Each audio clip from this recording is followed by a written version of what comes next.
who were talking about this and have been talking about this for years were correct. And Dougie, if you can just share that for me, what I've got. Yeah. So in Dougie not being the best host ever, realized we were not live that whole conversation. So welcome everybody. 20 minutes late. 20 minutes late. Well, we can't start at mid conversation here. We have to go back. We have to go back. TLDR, Iran giant nothing burger. Y'all calm down. Well, here, take this back down. Let's go back to the map because I think we might as well just replay that because the map was interesting. So, welcome to Money Mobsters, everyone. We're back after some sickness and some technical issues here. We're in the situation room. Here's the map. Dougie found it. These are all the tankers in red. Yep. Here's your Strait of Hormuz. Still largely empty, although it looks like we do have Purdue Stellar and New Fusion trying to head across. I don't know what those flags are. Are this Ottoman, Shushan, China? That's Singaporean. And Iraqi. Iraqi, okay. The point being, like, none of the ships are going through, and obviously the point of the double blockade is, hey, look, if you guys aren't going to let our friends get oil, well, China's not going to get Iranian oil either. So, like, either everyone gets access to the strait or nobody does. No one's getting Iranian oil. Yeah. Well, not just Iranian. Right. Our friends can't sell their oil. Well, you can't sell yours either. Exactly. I mean, there's a bunch of Kuwaiti and Iraqi oil that's stuck hanging out exactly right there in that little mosh pit of tankers. And look, if you're not going to let us get this oil through to Europe and let us get it through to Japan and Korea, well, why would you think that we're going to let you guys get your oil through to China? Like, hell no. But if we can back out here, if we can zoom out, where are all these ships going, Dougie? Where are they headed? Well, there's a lot of them that are rerouting.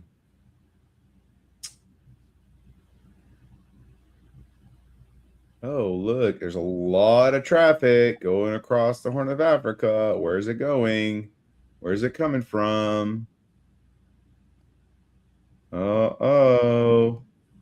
Are they going to the Caribbean Sea? No. Are they going to Venezuela? Maybe. Not quite. Not quite. I don't think they're quite. A little bit right here. Nothing in Caracas, but Barcelona, Puerto de la Cruz. There's some tankers there off the coast. But wow, there's a lot of red. Oh my gosh. Oh, look, they can't even label their maps right. But look at these. Look at all these tankers. Oh my gosh. They're going to Houston. They're going to Beaumont. They're going to Lake Charles. They're going to Baton Rouge. They're going up the Mississippi to Baton Rouge, New Orleans, Corpus Christi. They are loading up. Hey, they're even going to Freeport, Lake Jackson area. And I see Venom mentioned it in the comments. We were talking about it right before we went live. Let's go back to Strait of Malacca and have a look at that. So the other choke point for this oil route here, and man, does that map look really different when you zoom it all the way out. Like, you can really just see the lines of boats and like where the volume is headed. Shout out to the people who do this for a living.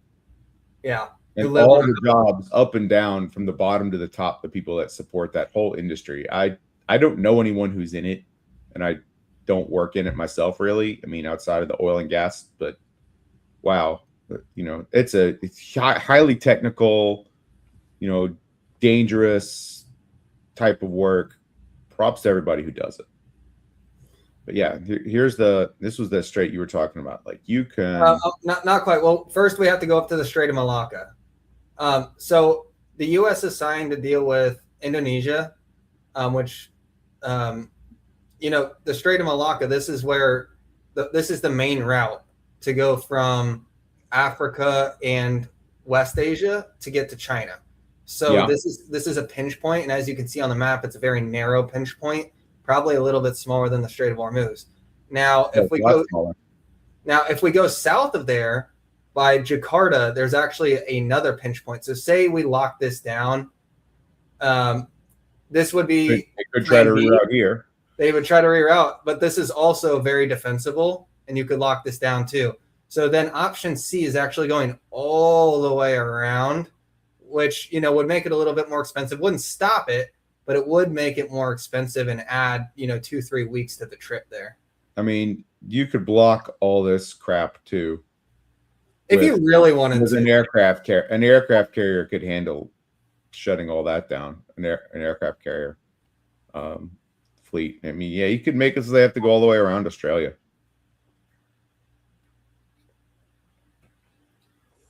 But thanks everyone for being here. We're back. Money Mobsters. Sorry we were out last week. That's my fault. I was sick, but we're glad that you're here. We're glad to be back. We're out here doing the thing. We've got a lot lined up. Obviously, just getting started with Iran. Obviously, a lot's happened. There was some tacoing going on. A lot of people lit their hair on fire, which comes back to the tweet. If you want to pull that up, Dougie. If I can just take a quick little victory lap here, because I was pretty incensed around the end of March, where people were seriously losing their minds, and this was my commentary around it. There's a few other similar tweets to this, but this to me reminded me so much of Liberation Day, which you can see Sam's comment there too. Like, this was Liberation Day 2.0. The whole market, even though he forecasted that it would take 4 to 6 weeks, the whole market really just kind of shit themselves, sold first and asked questions later. But if you understand how the president negotiates, and again, I'm not a Trump guy. I might be wearing a maroon hat, but it's not a red hat, okay? The way that the guy negotiates is he builds leverage and then gets what he wants. He didn't actually ever want to just bomb the entire country of Iran, which is the exact day that we bottomed here. So to me, it seems like a large amount of retail investors, and I'm not going to name them, but we know who they are. And Dougie, you and I have talked about this. Even veteran retail investors who ought to know better were tweeting that the world was coming to an end. Oil was hitting 200. The S&P 500 was going to fall by 30, 40, 50%. It was going to be inflation was going to 10%. Yeah. Yep. The whole thing. We weren't ever going to get cuts. We had this perfect bull market. How dare he ruin this by spiking oil? And it never really made sense that we were going to have a prolonged issue here. So, you know, I noted here, investors are not immune to political bias, me included, right? I think that's fair. Everybody has their political bias, but you have to be aware of it and then not trade off of that information, especially when you're captured in a moment in time. And I know, and you can take this down, but me and Steve have talked about this as well, where you have lots of geopolitical events, lots of scare factor type events throughout the course of history, 70s, 80s, 2000s. There's wars, there's elections, presidents get shot. You know, there's all sorts of these large events, 9/11, right? The financial crisis, the market continues higher. But what it feels like in that moment in time is that the world is ending and that you need to sell it all, otherwise you're going to lose it. That is the exact wrong instinct almost always. Almost always. And not financial advice, guys, but make your own decisions. I'm just a guy on the internet saying what I found to be true to me. But Dougie, do you have any comments on some of the people who were saying that the bull market was ruined and that it was all over, America to zero? Yeah, just short-sighted and like haven't learned their lesson. You know, we have an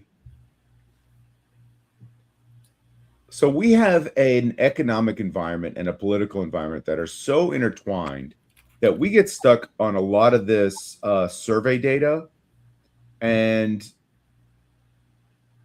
it is used as an economic indicator, but really all it is, it's a political indicator. It's am I team red or team blue, and do I like the president?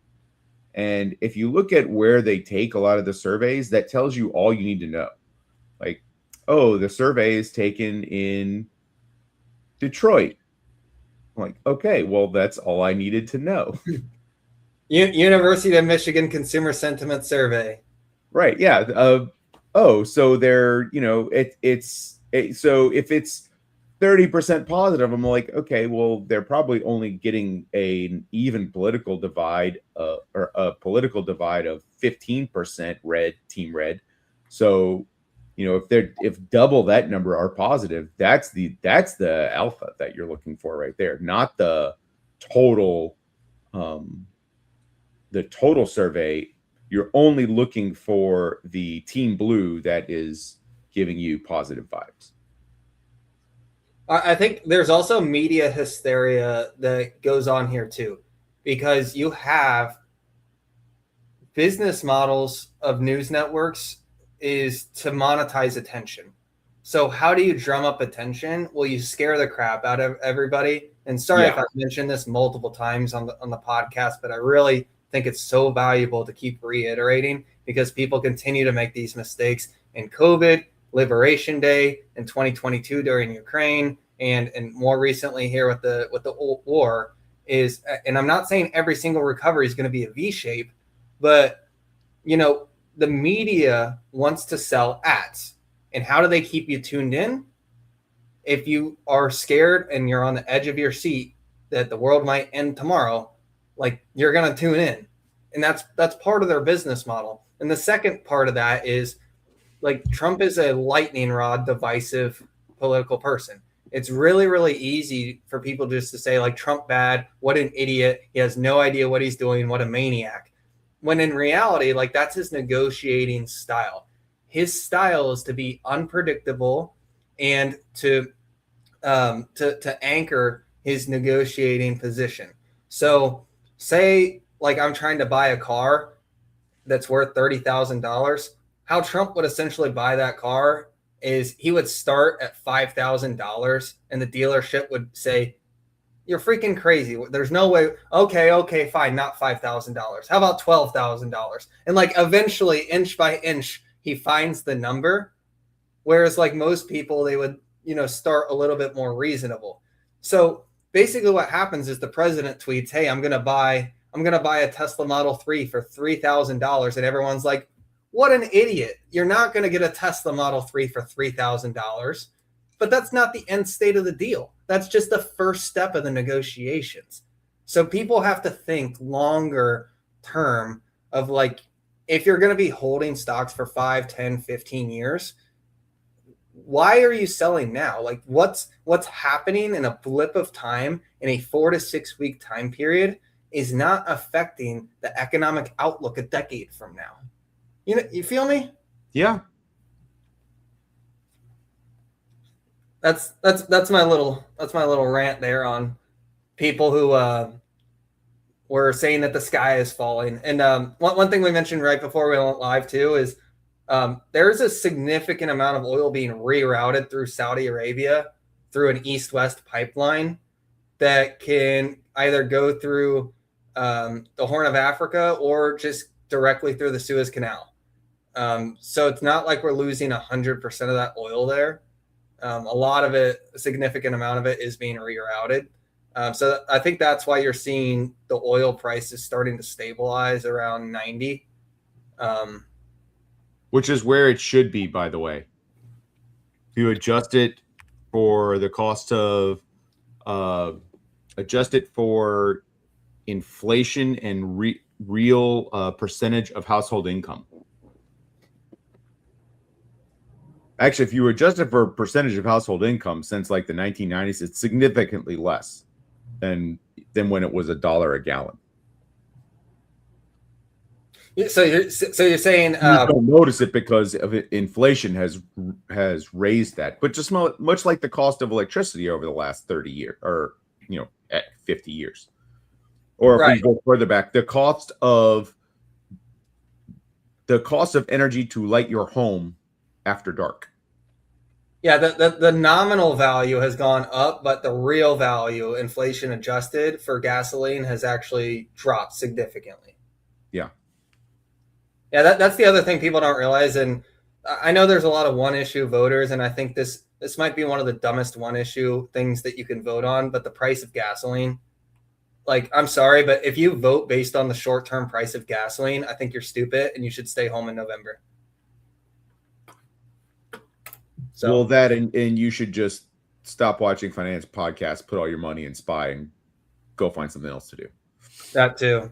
Did you want to talk about some of the like the actual? And by put all your money in SPY, this is what I mean. Did you want to talk about some of the X's and O's of like what's actually been happening? I know you had a note here about the F-35. Oh, okay. Yeah, we'll get to that in a second. But like I said, just put your stuff in SPY, people. Like, you could hate Joe Biden all you want, but look at this. Biden directly into Trump. The only thing you really see in Trump is he gives you chances to get in the market. But look, like we're so on pace here. Look at this orange line. We're up and to the right.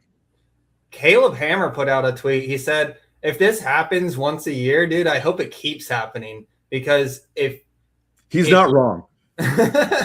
It's like, you're wanting bad prices. You want a bad economy when you're young so you can buy stocks cheap. It's like, well, this president's given even old farts like me a chance to get into cheap prices.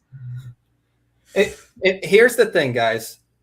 Okay, everybody loves to say when markets are doing well and everything's stable and everyone's happy with the economy, everyone says, oh man, I would just love a dip. I would love to buy a dip. They hold cash over here. They set it aside, and they think they're Warren Buffett, and I'm going to buy when there's blood in the streets. And then when the blood in the streets shows up, they don't fucking buy, Dougie. I don't understand it. When prices are low and they make all the excuses, oh, because of this reason, because of that reason, you don't know, it could get worse, it could continue to escalate, this could be prolonged. Is it World War III? Is it the death of the dollar? The petrodollar is going out of style. The BRICS nations have arrived. Okay, relax. None of that's happening. And by the way that you get discounted pricing on the index and on individual companies, the way that you get discounted pricing is because there is a contrarian bet to be made. People are selling because they're shitting their pants. Yeah. You only get to buy at a discount when the outlook is terrible. When CNBC is telling you that it's going to zero. When CNN is saying Donald Trump's lost his mind and he's going to start a war. Yep. That is when pricing is low. But because everyone who is smart or people are sounding smart. Oh man, Josh Brown nailed it again on the compound. With his, he had a line, he had a quip, and it was great. Dang it, I can't remember it. But it was something like, when people sound smart, that's how that's when they're losing money, basically. I liked Matt's phrasing. Don't be a shook baby. Yeah. Gosh, Matty Capital, what a goat.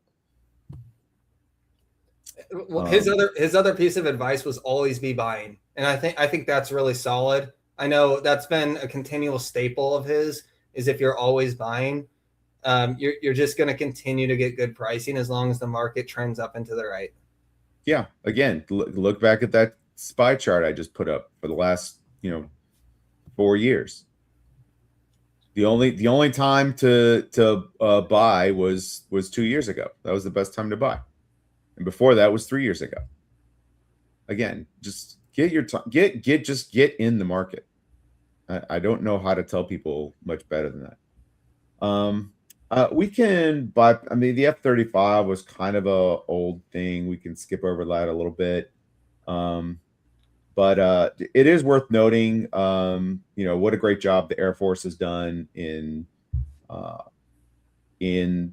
just basically just holding every shot from the fairway with so much of the work they've been doing.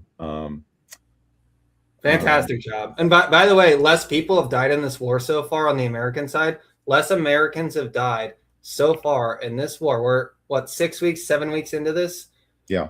less Americans have died in this war than in the Pulse nightclub shooting. Okay. Yeah. So now we're spending avgas at a really interesting rate. Like the United States spend of oil alone is enough to raise global prices. sure. Just not affecting the oil that's not getting moved around, just the amount we're burning on all this. And our munitions are, we're drawing down our stockpile, and that actually has me worried a little bit about our deterrence against China once we burn up our munitions a little bit. So I am That is the game. Yeah, that's like the macro video game risk type, Hasbro risk type of thing is, can China just wait out this whole thing and then strike Taiwan when we don't have any bullets left in the chamber, basically? We'll never get to that point though where we end up on E, and the reason is, and you talked about it right before we went live, and Carp and Sham talk about it. We have technology, superior technology. Okay, talking about how good our armed forces are, we put a hole right through the machine room of a boat that was transporting inputs for ballistic missiles. Okay, we said we had the intel that was going to be on that boat. And not only did we not blow up the boat, because we could have easily done that. We could have just boomed the whole boat, but we didn't. We put a hole right through the engine room and just disabled it and then took it. Yeah, the U.S. has a new boat. How badass is that? And you know how the U.S. feels about when people touch our boats. Ask Japan. Did you see that moment with the Prime Minister of Japan when they ask about Pearl Harbor? No, what was? I think I did, but go ahead. You've got it at the tip of your tongue. Go ahead. Yeah, so they ask about like a surprise something or another. I forget what the context was, and he asked the Japanese Prime Minister, well, they didn't tell us about Pearl Harbor. We were caught off by that. It was such like a funny moment of like, oh my gosh, dude, you're bringing up 80-year-old dirt. Yeah. Speaking of bringing up 80-year-old dirt, and I don't have this anymore, but it was in our group chat, and I just wanted to put it on our pod. Did you see the comparison of Hiroshima in 2026 versus Detroit in 2026? Uh-huh. And it was like, clearly socialism is more destructive than nuclear weapons. It's arguably so. I mean, nuclear weapons have only been used twice, and they killed what, like 200,000 people, something like that. And yeah, about 100,000 per. Yeah, and communism has killed over 100 million easily. So for those that didn't see it, I'll just pull up share this screen real quick. So this is Hiroshima, Japan today. I don't even think we have to pull up a picture of Detroit. I think everyone's aware. Yep. And like, these are the memorials that were not reconstructed just as memorials, but yeah, like it's a great place to go visit. Yeah, and then use your imagination on Detroit. We had a bunch of other stuff in here. You wanted to talk taxes? We're talking. Yeah. First, I do want to get back to the chat though, because we did have some questions. Oh yes. And you and I were yapping and just getting our flow going, but I did want to incorporate a little bit of the chat. Jackson said he was looking for the chat's opinion, but I thought it would be worth it to get Austin's opinion. Smaller account, put 10K into Amazon 320/360 spreads, expiring December 2028. So he's looking for basically a 4-to-1 payout. Is he cooked or enjoy the ride? What do you think? Yeah, so I'm not going to give advice. I can't do that. I'm going to land myself in hot water if I do. Yeah, So not financial advice. not financial advice. Bing, bing, bing. Disclaimer. Okay, we did the disclaimer. So I don't have spreads on Amazon, but I do also have a leap on Amazon. My position is 75% shares, and then the other 25% is options. Now, most of that options is a contract that's a 200 strike going out to December of 28. So it's the same expiration date. But well in the money. But well in yeah, it's like a Pelosi call, right? It's yeah. deep in the money, long out, so it has leverage over shares. A 360 strike is pretty aggressive. Do I think we can get there? I do. I'm not saying that we will. I'm saying I would not be surprised if by December of 28 we're above $400. And that would just indicate like we could double. We could get to 500 3 years from now. Well, if Anthropic is going to be, $5 trillion, then Amazon's stake in it alone would probably justify that valuation for those options prices in the high threes. Yeah, because they own 15 to 20% of Anthropic. They're doing the AWS compute for Anthropic. They have the whole e-commerce business, which is worth at least $1 trillion. They have a semiconductor business that should be worth at least $500 billion. They have an advertising business that should be worth at least $300 billion. And then you look at the Prime membership and the revenue that's spitting out. So advertising is doing $45 billion trailing 12 month. And then you have Prime also doing $45 billion ARR, and both of those are growing around 20%. You've got robotics, you have their fleet, you have their logistics. So they're doing fulfillment as a service now. So if you order something through Walmart.com, there's a good chance that or even Shopify, there's a good chance that gets fulfilled in an Amazon warehouse and delivered by Amazon. So they put a lot of money, not just into AI CapEx on the chips and cloud services side, but they also have done a really, really solid job of building out the logistics network. I'm sure you've noticed, I certainly have, that there are a lot of products now that you can get on Amazon that show up not just same day, but like within hours. Within hours, yep. It's ridiculous. And they're continuing to build that up. So the way I think about this is the moat expanding or contracting? I think it's really fucking hard to argue that it's not expanding, because you have the number one cloud service provider who's re-accelerating revenue growth. Last quarter, it was 24%. I would not be surprised at all to see it go into the 30% plus. It's getting, you're seeing the tailwind of e-commerce is still playing through. I know online shopping's been a thing for 2 decades now, but there is still a transition of in-store brick and mortar over to e-commerce, and Amazon's absolutely dominating it. And then you have all the compute that's going to be needed for Anthropic. I mean, I'm with Chris Camillo on this one. Like, I don't hate getting aggressive here. That's why I have options myself, and I'm usually not an options guy.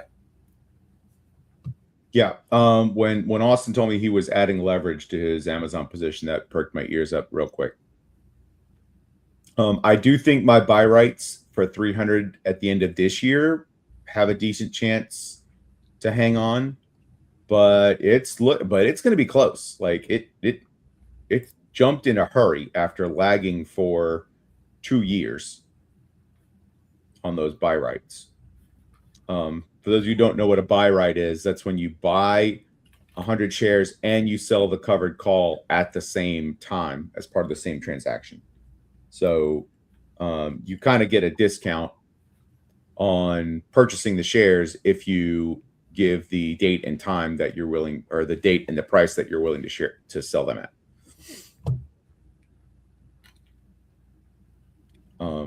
And I over a year ago, I did a few of those at 300 for December 2026, and it might miss, but it'll be pretty close, and I'll have gotten like a 50% upside on it, plus the discount on the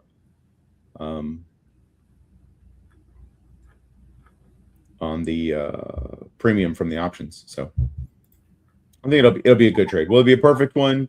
Probably not, but it'll be a good one. And any trade that we're making money on and beating the market, we love to see it. So I've got an Amazon post here.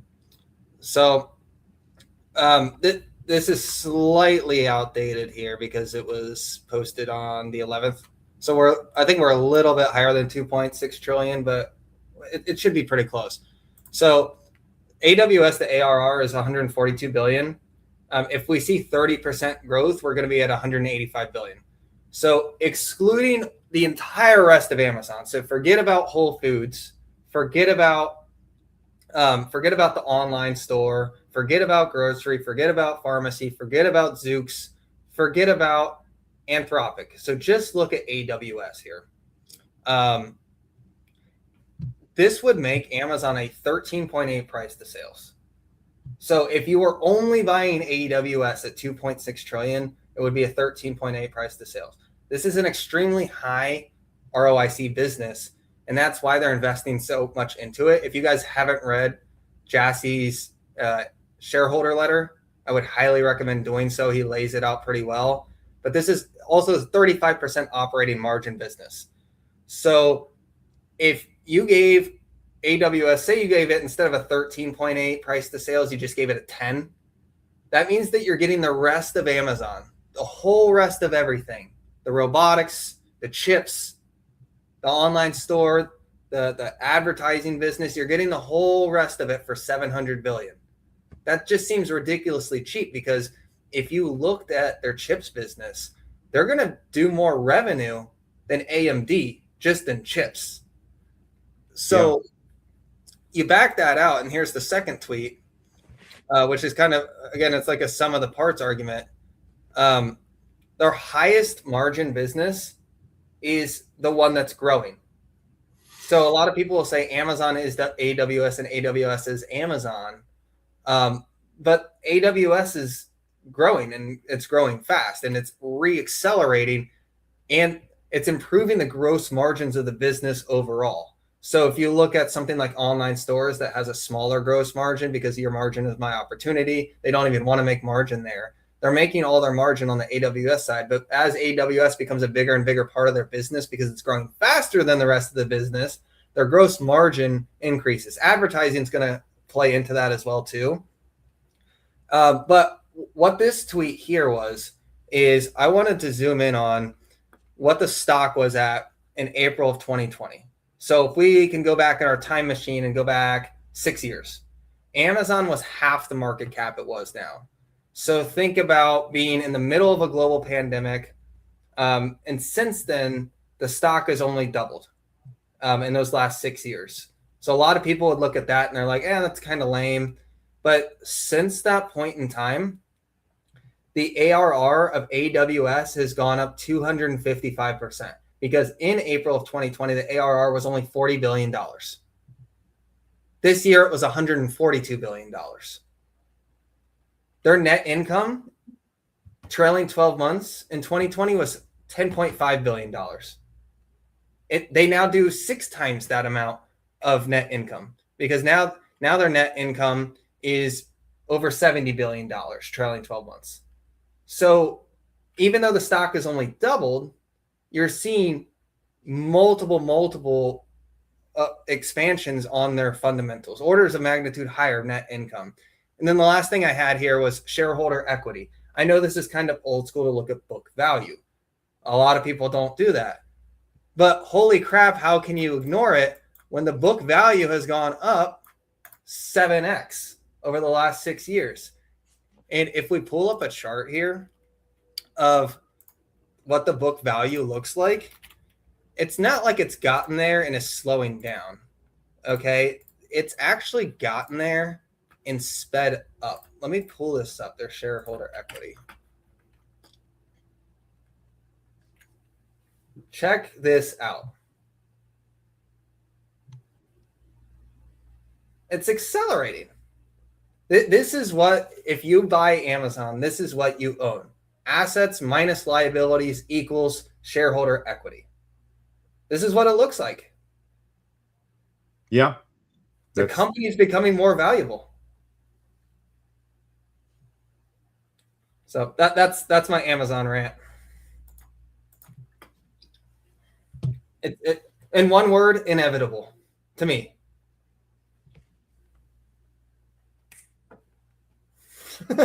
Just a snap, just one singular snap.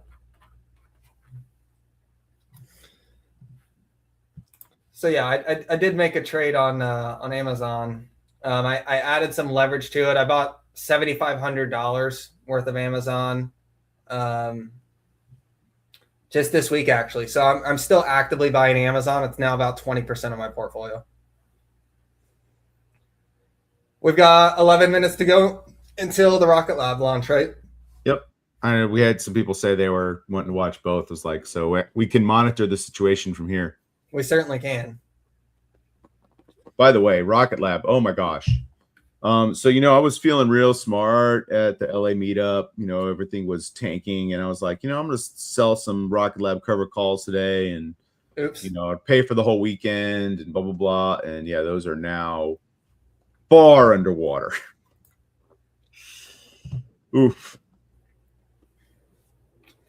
So while we're sitting here talking about rockets, I know a lot of people are really upset at Blue Origin because of the way that they presented their mission as a success, and they were all high-fiving each other while they lost the payload. You're the rocket guy, so I'll defer to you. I know ASTS people are going to be really, really upset because it puts them back, but it seems like the harder engineering challenge is the re-landing, correct? Yeah, by far. The people developing the rocket have, you have multiple teams, right? And then you're trying out new systems, and you're trying to add new capabilities to your vehicle, right? So I'm trying to think of an analogy for like domestic transportation. But it might be something along the lines of you built an EV, and you built an EV truck, right? And you got it roadworthy, you got the FSD working on it, and it was able to do all the things it really needed to do. It drove, it charged itself, and it got almost to the place it wanted to go, but it just didn't get to the final destination. But man, you had a lot of successes along the way.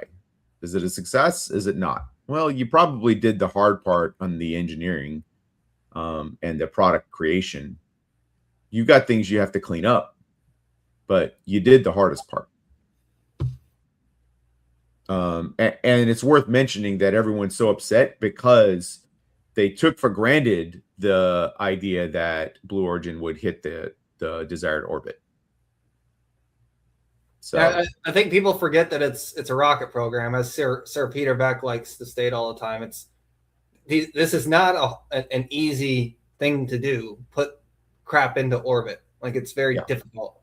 Now ASTS getting a dip because Blue Origin failed to get them to the proper orbit. That was stupid.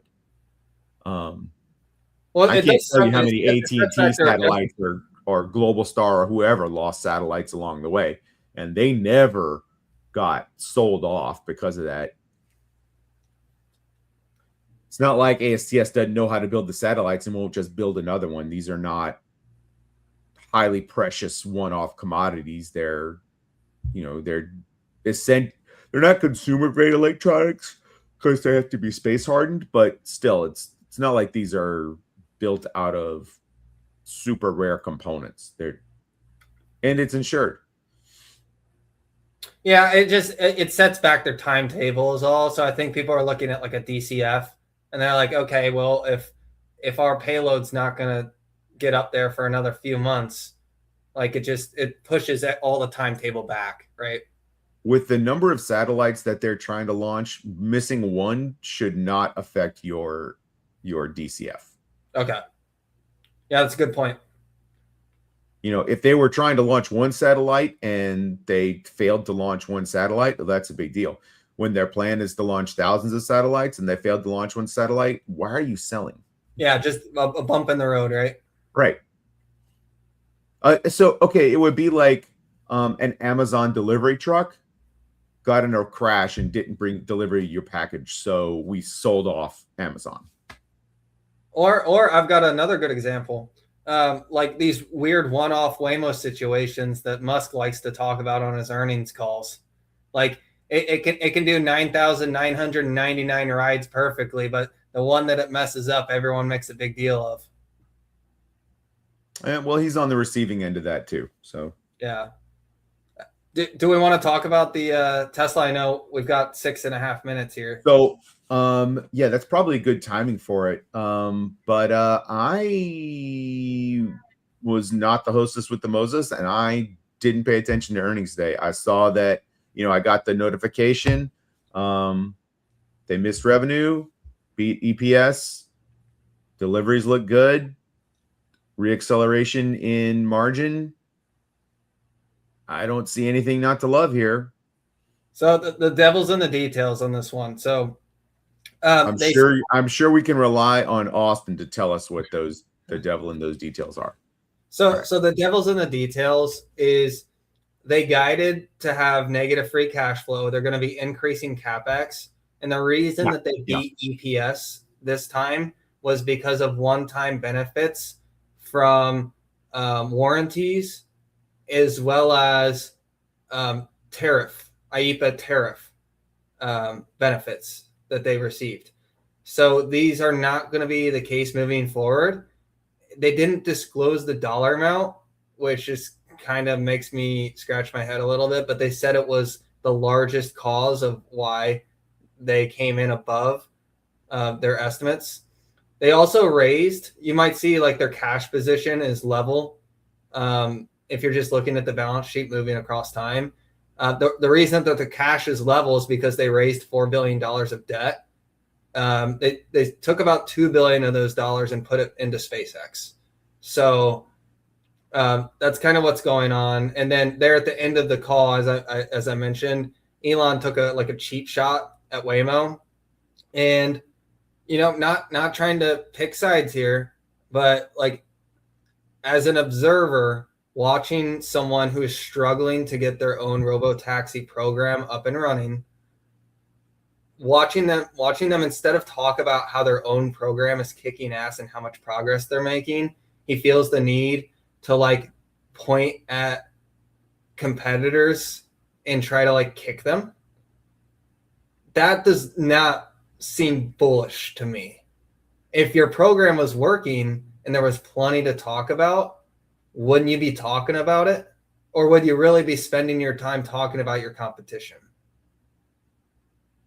Didn't we they just announced that they're adding Houston and Dallas. They're small, relatively small areas, but I mean, that's two more cities. But look, they don't even have the first city. So months and months ago, they announced that Robotaxi was going to be without a safety driver. Yet nobody can ever seem to be able to get a ride without a safety driver. Oh no, Dougie rage quit on me. Oh no. No, you know how the window on StreamYard is like kind of like a third of the size. I was trying to zoom in. Yeah.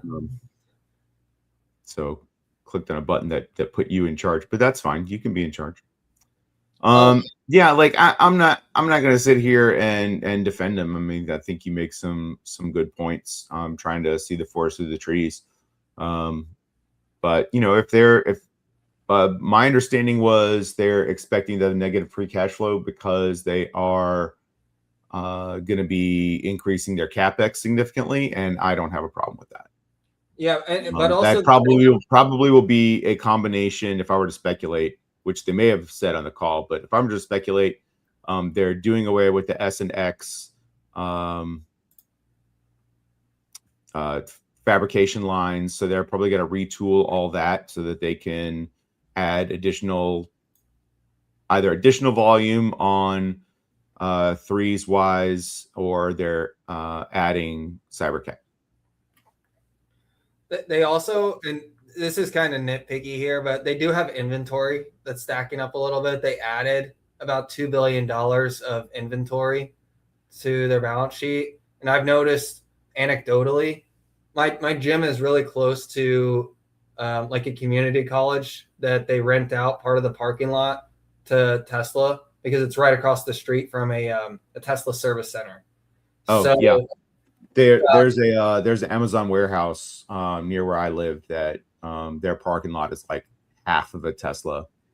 So they have like the Tesla dealership down the road, and then like, I don't know, 5, 6, 7 minutes away, they have Amazon distribution center warehouse, and like a whole bunch of that parking lot is full of Teslas as well. So now I'm going to push back on the comment you highlighted here.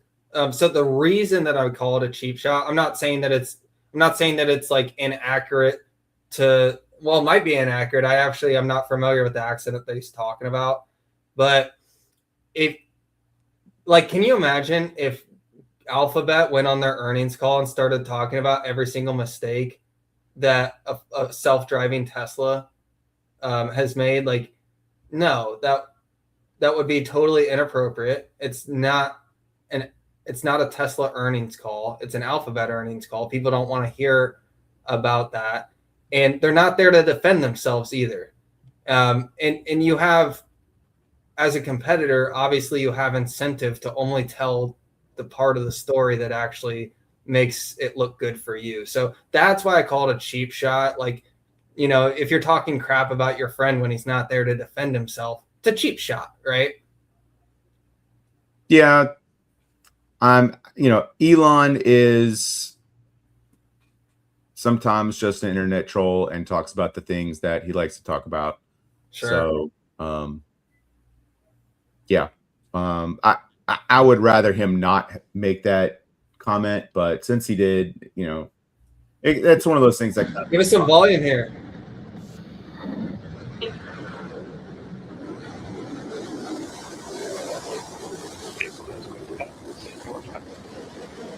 I want to get one of those drone.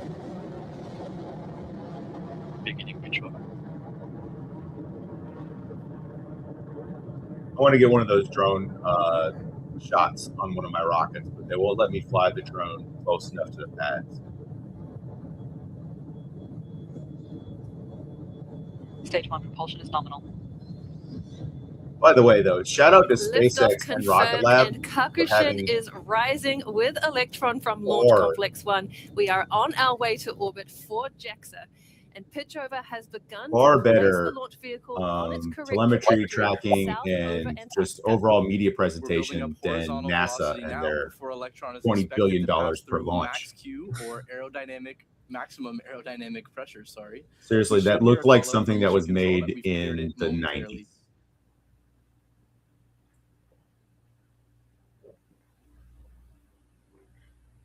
Did I tell you I've started DCAing in the Rocket Lab? Cleared max Q. No, you didn't, but welcome to the party. I've been buying a little bit at a time. Obviously, the valuation's a little bit crazy. No, it's not. And more No, than it's not. 18 I mean, I can see how it gets there and grows into it. I'm walking. I'm not running. You know what I mean? Yeah. No, it's gonna be $100 billion. Like, with Electron's it's gonna be $100 billion company. Almost complete Easy. the first So stages I mean, you're getting pretty good pricing right now. Since the engines have chewed through most of their fuel supply. That's a the Rutherford engines will soon shut down completely. Oh, that's a double from here. Allow the rocket's second stage to separate.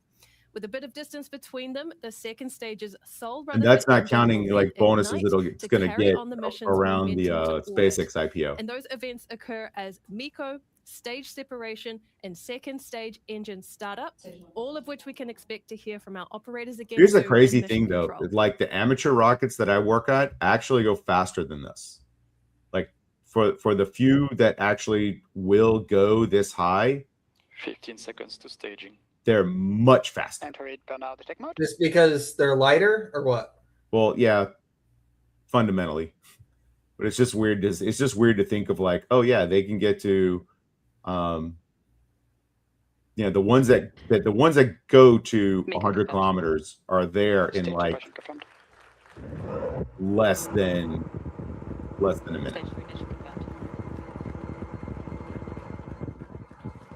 Beautiful work. That is Miko. Stage SEP and second stage engine ignition as expected as Kakushun Rising continues on to orbit. And in just a few Beautiful seconds, shot. Electron's payload Rock five. fairing will split and fall away in 2 halves. That will be the first time that Kakushun Rising will be exposed to space. Beautiful launch. You know, it always shocks me just how fast it happens. 3 minutes and they're in outer space. It's so quick. Yep, there goes the fairing.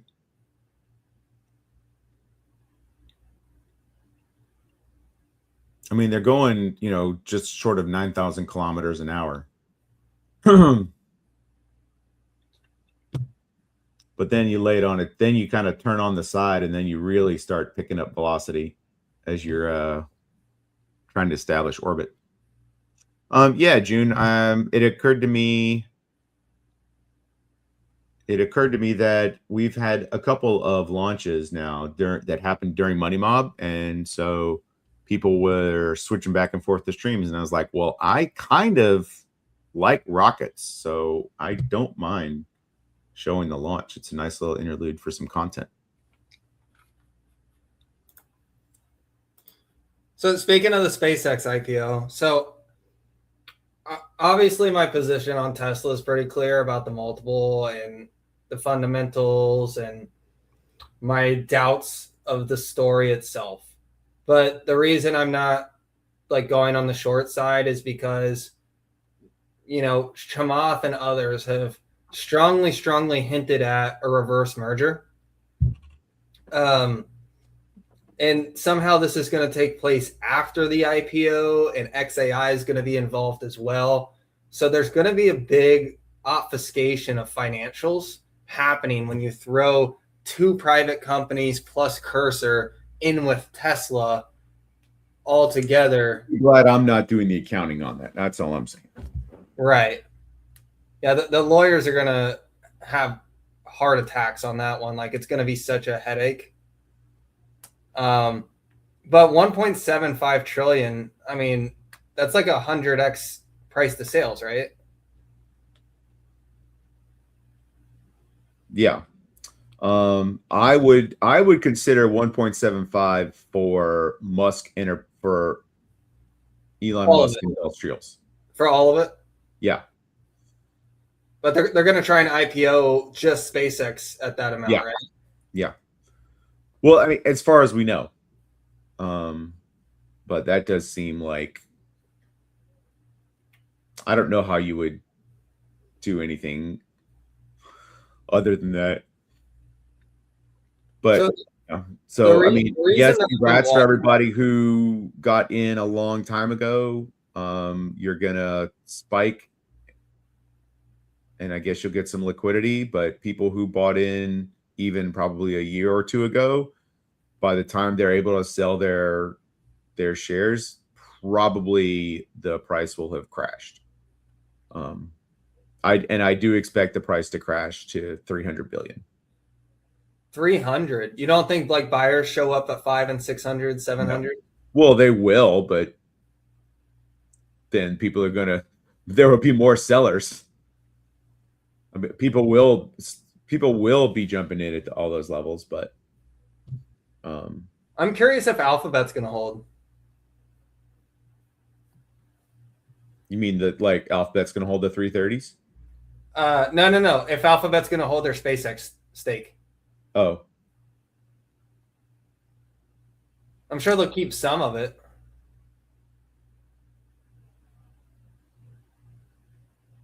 Let's go to gold.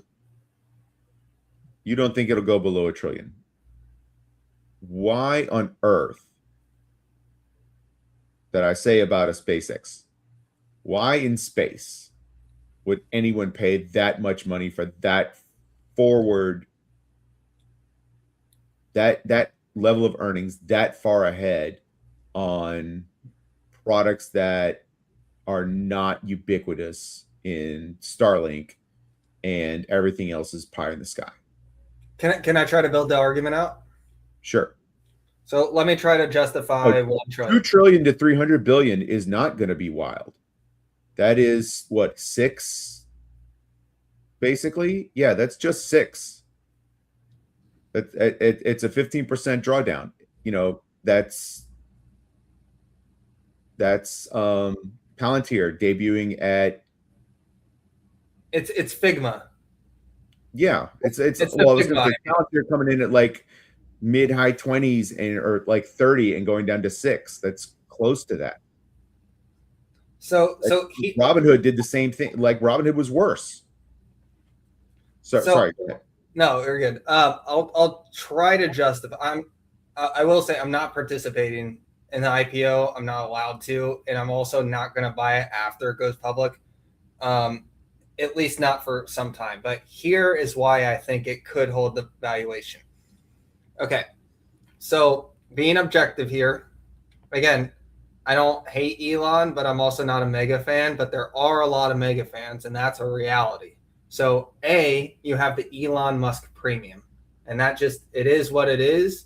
Try to put a dollar amount on it. Good luck. But that's my point number 1, and I think it just is what it is. Point number 2 is you have a TAM that is going to be evergreen. So not only do you have the communication aspect of it, you've got the military application of it, you've got the data center application of it, you've got the mining application of it. You've got the government putting money towards space exploration because there's this idea that Elon likes, which is, what if something happens to Earth? Are we all screwed? Or can we find life on another planet to make sure that humanity doesn't go immediately extinct? But these are all like side projects. But the main thing is the communication, defense, data center, mining. And those are all TAMs that are going to be expanding for decades, not just 1 decade, but like literally for 50, 60 years. Point number 3 is around like a technical and manufacturing moat. So I think about a company like GE, or even Boeing, where they're sourcing parts from all over the place. They're highly specific parts. There's only 1 or 2 companies in the world that make these parts. And then on the engineering and talent side, you have only a certain number of people have the brain capability to actually pull off space rockets, right? This is not an easy thing to do. And as we just saw, like, you have Bezos, who is extremely accomplished and very smart person, just lost his payload. Okay, this is not an easy problem to solve. So if you can show that you have a solid track record of not losing your payload and delivering it safely, and the cost reduction of being able to reuse your rockets, that is a differentiation over your competitors. And this, basically that whole third point, putting all that together, I think does form a very, very solid moat. So I can see it holding a multiple for all those 3 different reasons. Okay. What do you think about, okay, so to roll this back to Amazon, what if Bezos actually makes the play and rolls Blue Origin back into Amazon? Where so starting your rocket company is highly risky, highly speculative. You can't really put that level of risk on the investing public, but you want to do an event. But that's the goal. That's the long-term goal if you're successful. So look, truck deliveries, drone deliveries, rocket deliveries. I mean, yeah, I mean, it would make sense. They have Project Leo, so they're trying to they are trying to establish their own network too and own, what you could call broadband 2.0. You could call it spaceband. You could just call it internet connectivity via satellite. But they're definitely pursuing that. I'm not going to try to guess whether or not Amazon would just buy deliveries from Blue Origin or if they would roll it up like Elon's trying to do. That's an interesting question, and I'm sure once Blue Origin really gets their feet under them, I think that question will pop up more and more for sure. Yeah. Well, if Amazon can be a movie studio, a online shopping center, a fulfillment logistics shipping company, a web and application host, ship company, then they can just toss on rockets as well once they figure out how to make it work. A chip company, a robotics company, Did you know that Amazon is the second biggest grocer in the United States? I didn't know that, but I am not surprised. So, but between Whole Foods and like the Amazon Essentials, so they're now going to make it to where people don't even have to go to the grocery store. You just order it off of Amazon. So they're building that out too. Yeah, they're the everything company. Jackson's right. Yep.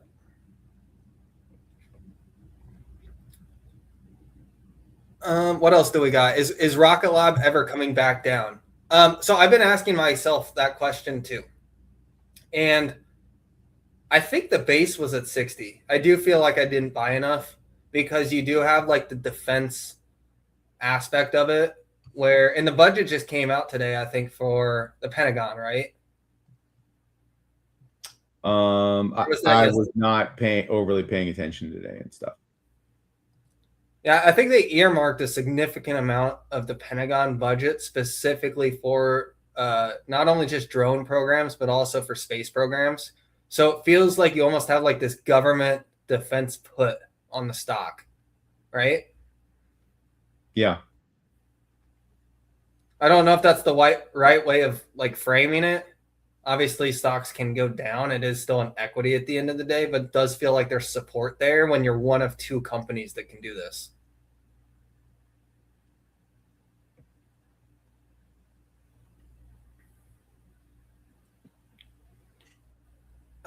You had a note here about software. Did you want to talk software? IGV back in business? Yeah. Somehow, I don't know. Just I just want to take shots at the market and traders and people who've been panicking.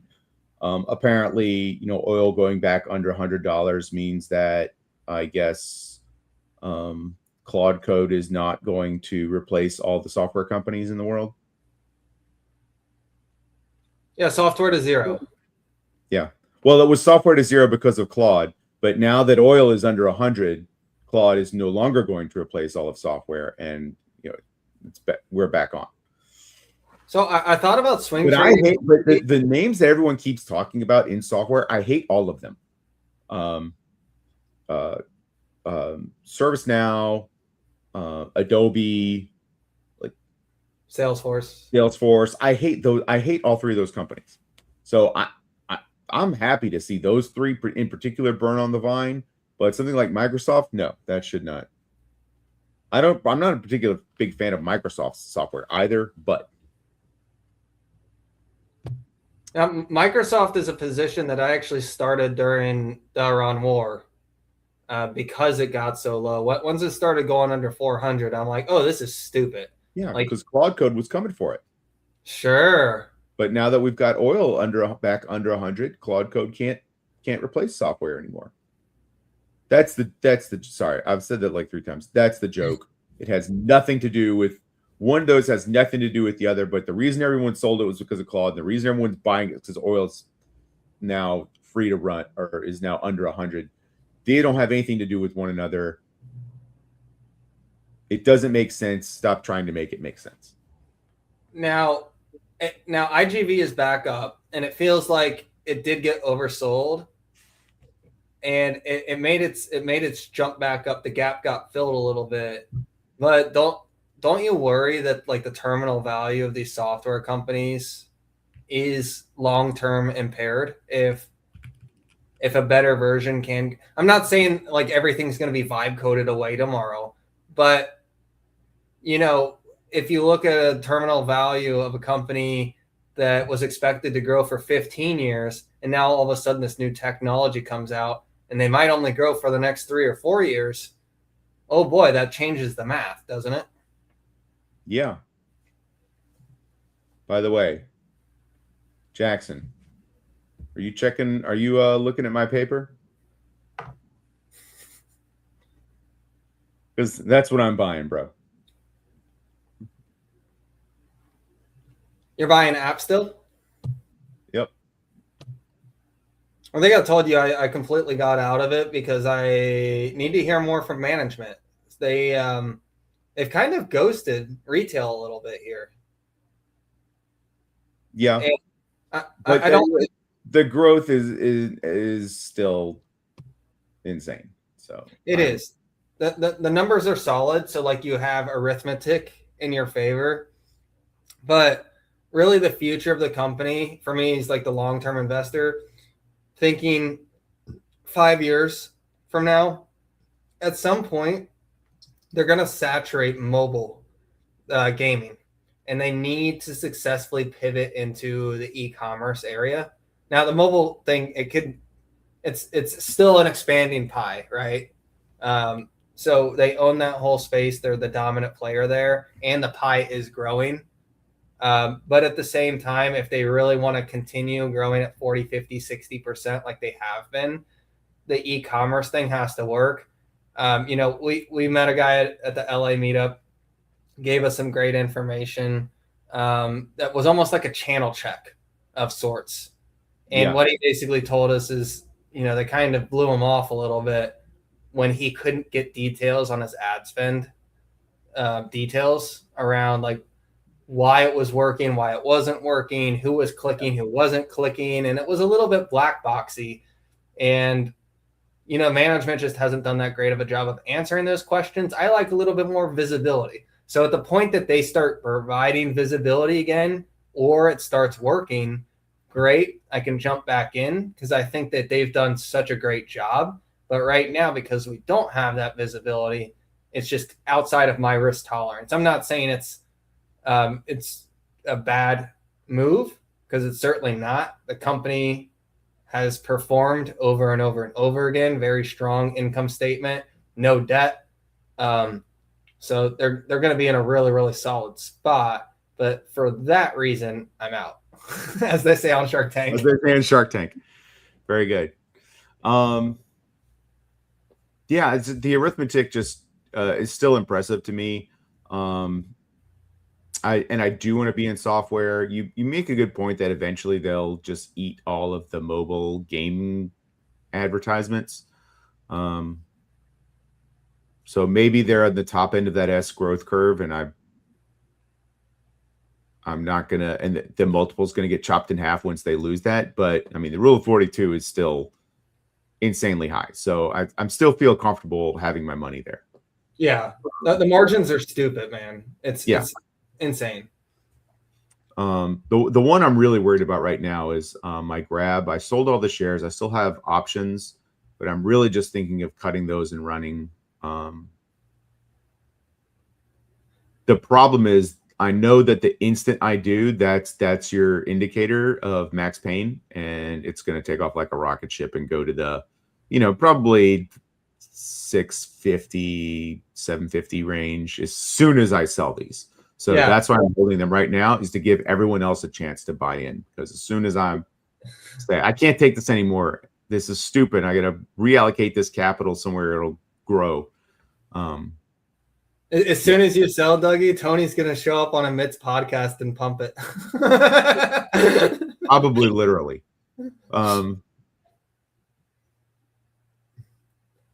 So good purchases. The last thing I had on the docket, and we can get into a little more free range after that, but I do want to cover this because this is actually news from today. Kalashi suspends and fines 3 congressional candidates for insider trading. They're not Congress people who want to be in Congress. But one of them I thought was particularly funny because I guess the prediction market was had this person listed as to whether or not they would run, and they bet on themselves and then joined the race.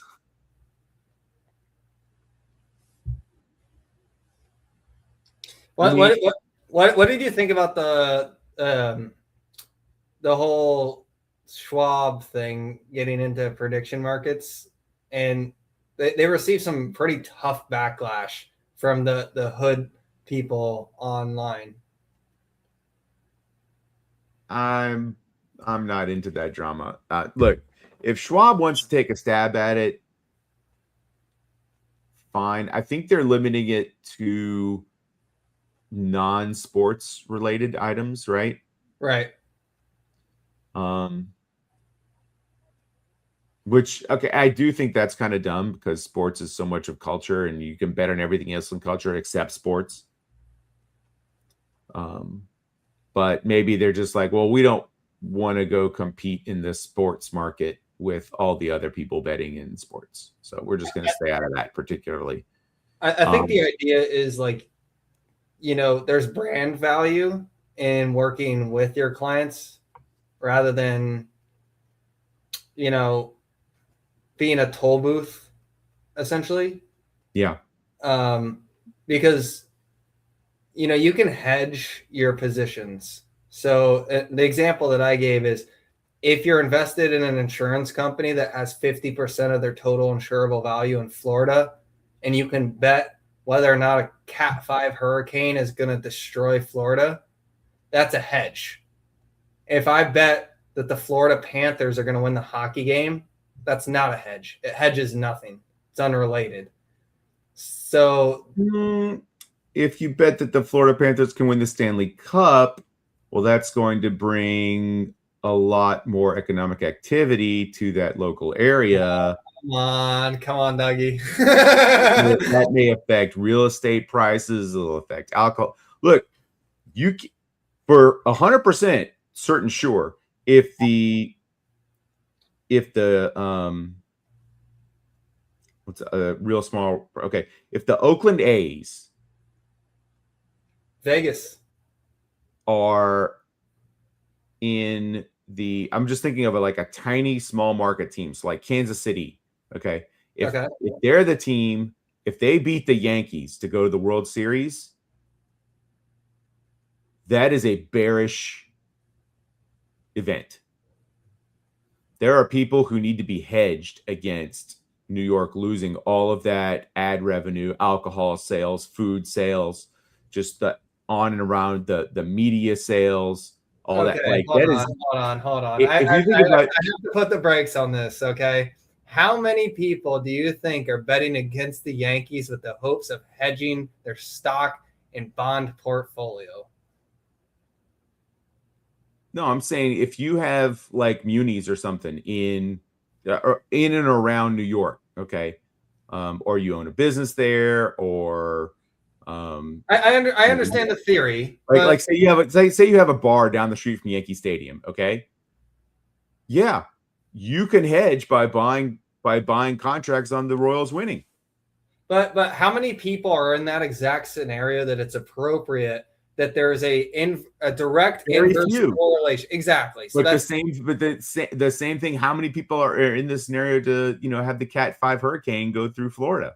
Very few people actually are that invested in Maricopa County real estate or whatever, right? There's a lot of examples of that, though. So another example I can give is, look, I'm long SoFi. So rate cuts are good for SoFi. I could go on to a prediction market and say, how many rate cuts are coming in 2022? And I could say, oh, there's going to be no rate cuts. And that would be a hedge position for me to protect my SoFi because there's a direct correlation there. Like that to me seems more like a financial instrument and a tool rather than betting on like a sports game, right? Dr. Crossroads. I love it. If you've been a fan of Crossroads, he's switching his he's got a new account and on X and YouTube. So Hollis, you asked, was there any news? I think this should be sufficient for UVix. Dude, shout out to Roy, man. Super, super nice guy. Got his doctorate degree. I love it. Good for him. So did we figure out why the VIX is up? No, that's why I pulled up X to see what was going on there. I don't see anything really jumping out at me.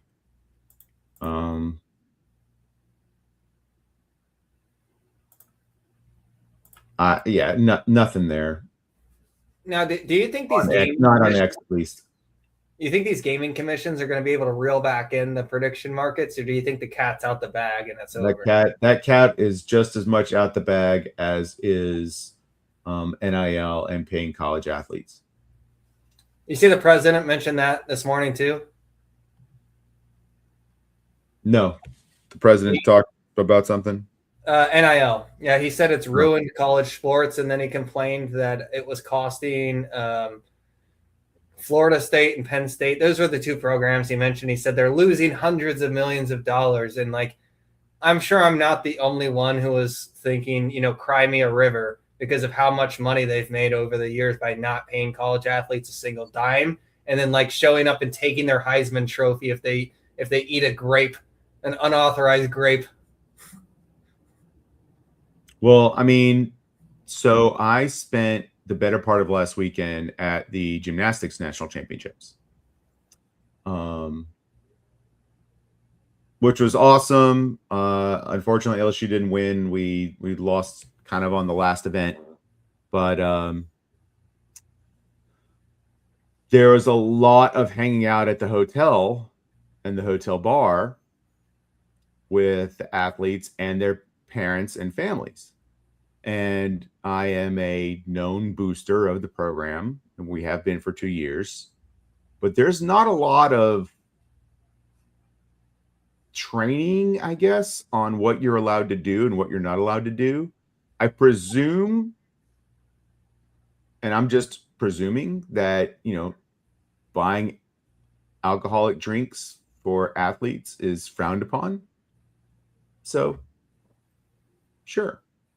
Is buying alcoholic drinks for the athlete's parents also frowned upon?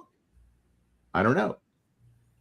Did I have a bar tab open? Yeah. Did I say I've got this round? Sure. Can't tell you who they were given to because I don't remember. But yeah, we had a good time. See, and this is what's interesting here, because like if we look at the chat, we have two people on complete opposite sides of it. Like we have one person saying that because of NIL, it's unwatchable, and the other person saying that the product on the field, on the court, has actually gotten better because of it. I can't disagree more. The field court product is not better. I couldn't disagree with you more, Oscar. I believe it, and I believe the revenue sports are now nearly impossible to watch. Okay, can you explain why? Because I didn't watch that much college football or basketball this year, but like, what's like the standout difference? Because there's no reason to watch it. Like you no longer are watching. Like you've got to be a fan of the player now and not of the team. How come? So like you've got to follow the player and all the schools that they go to when they transfer every year or every 2 years to get a better deal, and you're no longer like, okay. You're supposed to be a fan of the team, not a direct fan of you become a fan of the player by them being a fan of your team. But when they leave your team, that's it. They're the enemy. Couldn't you say the same thing about pro sports? Yeah, and I do. Like free agency has dramatically killed off a lot of the loyalty that used to happen from people just like, this is the town I grew up in, this is the town I cheer for.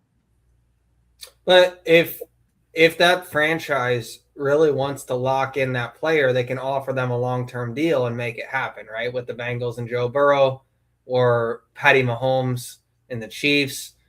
colleges could do the same thing if they really want to make sure that they've locked down. Colleges don't have that. There's no such thing as a contract to play for a college for a multiple year. They can give you a scholarship, but all of you're also, as a member of the team, you get revenue sharing, but you do not have a contract to play for the team.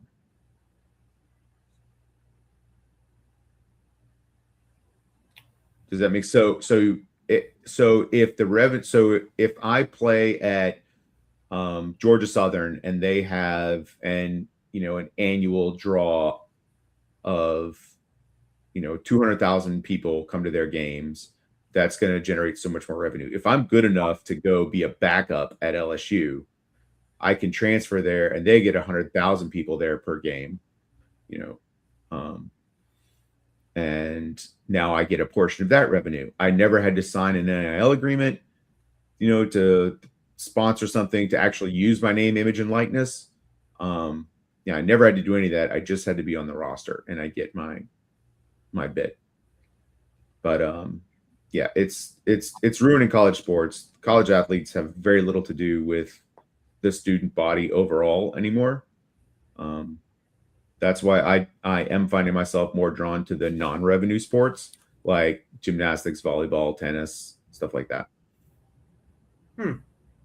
I guess I just haven't. I mean, you're going to have more movement, right? Like people will follow the money a little bit more, and there's always going to be some amount of that. And let's not pretend that people were sticking at one college for forever too. Twice in a minute here, I'm going to mention Joe Burrow, but even before the NIL situation had changed, Joe Burrow went from Ohio State to LSU, one D1, champion. Yeah, because he graduated. But the so you were allowed to transfer if you graduated, because when you go to the grad school is a whole other thing, right? So just because you're at the school you're at, you have to reapply and get readmitted into the graduate program. Yeah, but I guess the point is that the transfer portal has always been open. It's not like it came as a result of NIL. It might have been gas on the fire, but I don't think that actually ruins the sport. If you're actually a fan of that team, then you should root for the team no matter who's there, right? Yeah, but if you have part of the fun thing with college sports was you got to see them grow up, mature, and advance every year, right? Because the class above them would drop off, and so you start as freshman, sophomore, and you see them both improve and then take the places of people that have moved on. It doesn't happen anymore. If they're good, they just leave.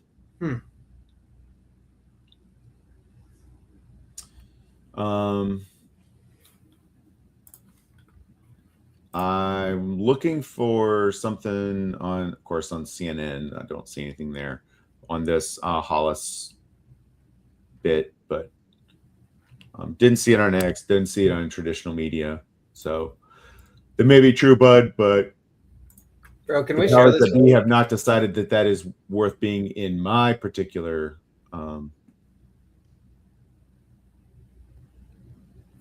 Oh, there you go. Dude, I love this. The drip is real. Did he outglasses you? I think he outglasses you. Oh, D'Angelo's awesome. D'Angelo's awesome. Dude, where'd you get the belt? That's his. Oh, that's his. I was gonna ask whose ass you kicked. Yeah, that's his belt. Yeah, he brings that. His niece is on the softball team, so he goes to a lot of and supports a lot of the women's sports. Supports a lot of the women's sports.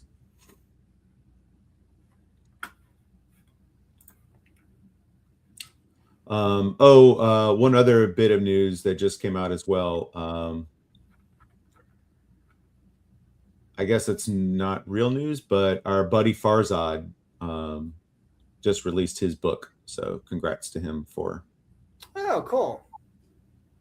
I mean, I just generally think anytime you actually write a book, it's kind of its own achievement, right? Wait a second. Is that not like a very identical graphic to semi-analysis? What's semi-analysis? Dylan Patel's new newsletter? Oh, I don't know. Here, let me show you something.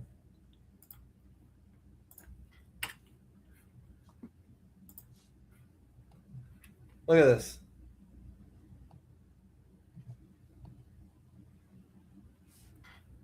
Kind of close. I can see why that's I think I can see why you say that. They're close.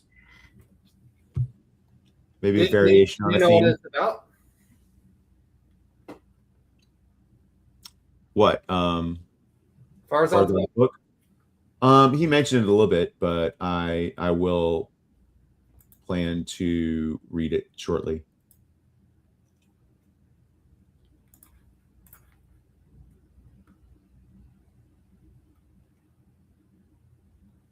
There was something else I was going to mention in here that I sent over to you. Now I'm trying to find it.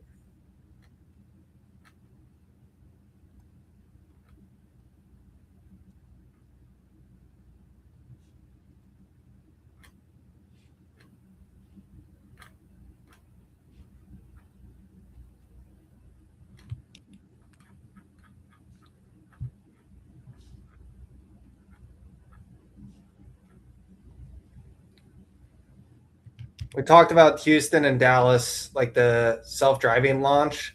I don't think we mentioned it yet, but I'm sure everyone heard that Miami and Orlando on the Waymo side also launched, and they're working on highway in Miami. I have taken a Waymo on the highway here in Arizona, and they also have the airport unlocked, and they've got at SFO they also have the airport unlocked in California as well too. I would not hold your breath for LAX really ever. I don't think, like, even Ubers, they have like a separate Uber lot. But yeah, definitely exciting to see like more and more cities roll out just for self-driving in general, because I'm pretty confident that even if you have like a self-driving system that's like only 80% of the way there, I still think it's better than most people driving their cars, because the evidence is I've seen people drive cars. Yeah.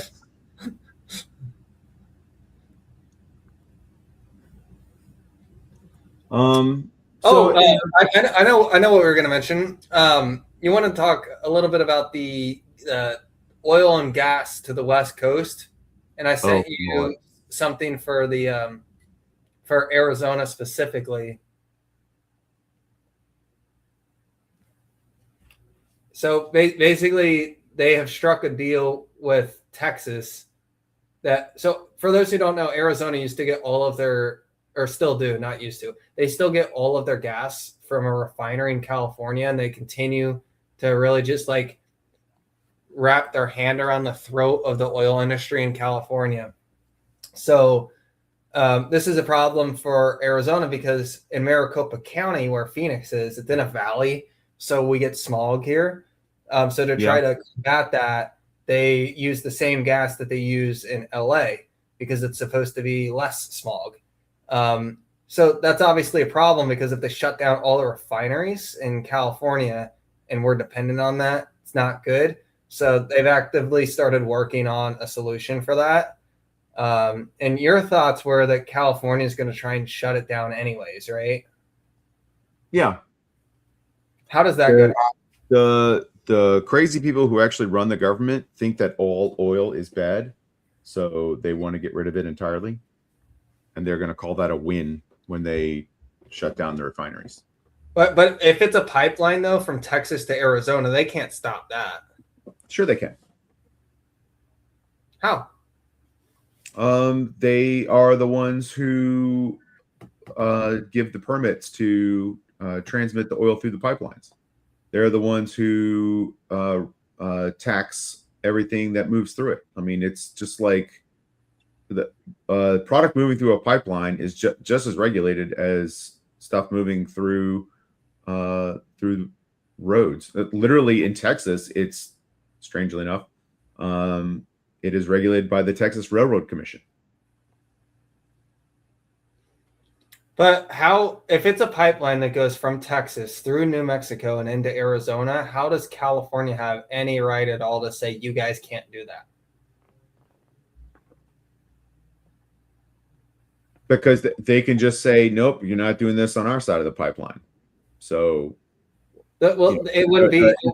You've got an input and an output on both sides, and if the pressure goes up to, I mean, look, I'm sure there's valve stations and they can close stuff off and reroute. So maybe California chooses not to participate, but yeah, they will cut off their leg as long as they can blame the president. Interesting. I've got another graphic here. This one's robo-taxi related. So if you're an Uber investor, this one could be key for you. So what we have is a list of different cities that Waymo has rolled out in, and Waymo has their own app. So obviously Phoenix has been rolling out for quite some time, and then the two major cities in California followed. But let me try and zoom in here a little bit. Well, it's kind of tough to read. It won't let me zoom anymore. But SF and LA both launched with the Waymo app only, and then Austin and Atlanta launched on Uber. So the reason that this one came to my attention is I actually saw a guy who was in Austin, Texas, and tried to get a Waymo, but he couldn't, because when you order an Uber in Austin, you either get a Waymo or you don't. You don't really have an option to say, hey, I want specifically a Waymo. And he was kind of complaining about it, which, how awesome is your product that people feel the need to go on X and complain, hey, I ordered an Uber and it wasn't the autonomous one. I mean, that really speaks volumes to how awesome the product is. But since then, you've had Miami be Waymo app only, I should say. Dallas, Houston, San Antonio, and Orlando, DC, it's all been on the Waymo app. And then they launched Nashville with the Lyft app.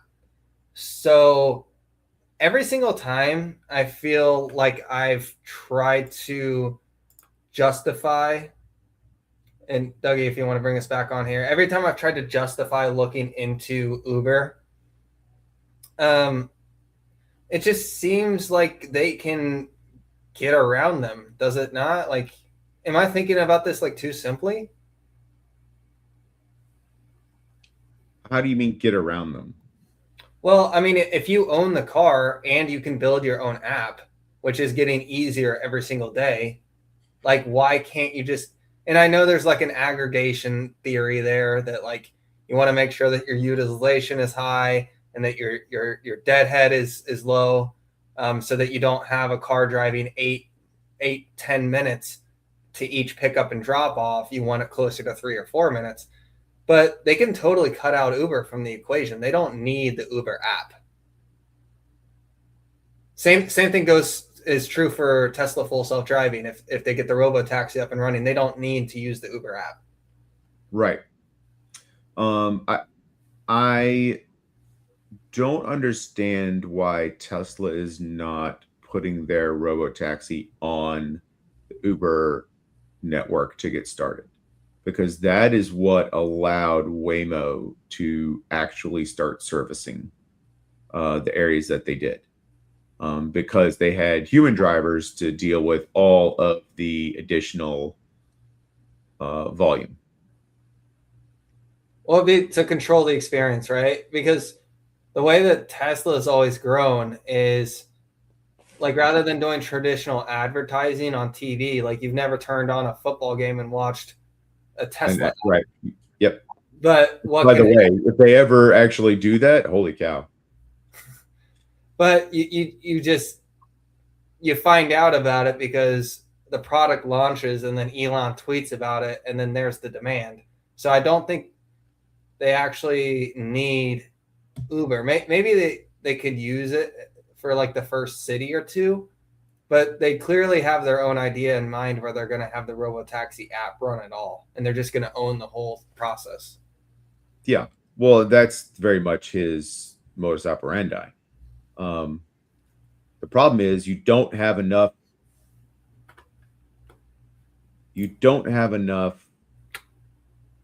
taxis on the network to start with. Like he's counting on a giant network effect, bringing the cost of all this down. But starting a new network is not easy. Ask Google Plus about that. Yeah. So have you ever listened to the Acquired podcast? Which was, they tried to make it always invite only, and they tried to make it exclusive. And Right. well, I mean, Tesla right now is Apple only. And who doesn't need a lot of taxis? Tesla owners who have iPhones. Tesla owners who have Androids probably bought a used Tesla. They might need a taxi more than. Wait, explain. But people who don't need taxis are existing Tesla owners who have iPhones. They are the least likely demographic to need a robotaxi. Why does the phone matter? First of all, it's a smaller slice of the overall mobile phone market, and second of all, they're more affluent. So if you're more affluent and you already own a Tesla, you are not always going to be in need of hiring a cybercab. That's pretty much what it's limited to right now. And if you look at the neighborhoods that they're servicing, particularly in Houston, this is not a neighborhood where you need a lot of cabs. Can you not get the robotaxi app on Android? I'm confused. No, it's iPhone only. Okay. That was the key piece of information that I was missing. Oh, you didn't know that. Oh, I'm sorry. I thought that was given how much you and I chat, I thought you had that bit of knowledge. Is that like an intentional decision? What's up with that? Apparently building for, I don't know. I'm not a mobile app developer. But it works. They have features that only work on iPhones as well. Like on the Model 3 and Y, there's like you don't have to like reach that. Like you can open the tailgate from your phone or something, or like when it gets in range of opening, it'll automatically do some things. I've got two charts here because I saw this. This is insane. It would not be a Money Mobsters episode if Austin wasn't fucking talking about Google. Because of course, this is Gen AI traffic share of all the different LLMs. Blue obviously being GPT, still the leader. Okay, make no mistake about it. And I know Claude is getting all the attention right now on the enterprise side, and lots of people are playing around with it. The capabilities are incredible. However, from the consumer side of things, Gemini continues to eat into the market share here. Monthly active users for GPT have actually slowed down a little bit. Not to say that that's the nail in the coffin, but when you reduce the cost to serve to zero because you can afford to do so, you start to win some business, especially if you have, in some cases, even better capabilities than GPT. And then the other chart I had here for Google is on the compute side. So what this is looking at is the four major hyperscalers in terms of where they're getting their compute from. Okay, so there is a wide margin of error here. So that's the first thing I'll point out. Those horizontal bars that you're seeing, that's the margin for error. And of course, it's the largest on Google. But on the Google side, Google TPU, if I'm reading this correctly, has about 75% of the compute. This chart. No. No. This is a stupid chart. Why is it a stupid chart? Because what they are saying with this chart is they are saying that the TPU is the same as an H100, and it is not. No, it's measured in compute. In millions of H100E. Right. So like how much the compute NVIDIA H100. So they're trying to equivocate the amount of compute that you can generate from an H100, and they're saying, okay, well, we can generate an equivalent amount of compute. I don't know if it's in flops or megahertz, or probably in flops. So they're gonna say that those two things do the same thing just based on the number of calculations that it can run in any given moment. This is just a raw compute number. It's maybe not all compute's created. Compute. So yeah, and TPU compute is not the same as GPU compute. It is very, very different. But it is an ASIC. Okay. Remember what ASICs are. They're application specific. So you can do one thing and one thing only with them. Right. But if you're doing I'll remind everybody, like probably the most famous use of an ASIC is in Bitcoin mining. Okay. When they changed the standard to go from CPUs and GPUs to ASICs, that meant that all of your hardware that you had bought to mine Bitcoin was essentially worthless if you didn't have ASICs. And then every time they upgraded the software, you had to buy new ASICs.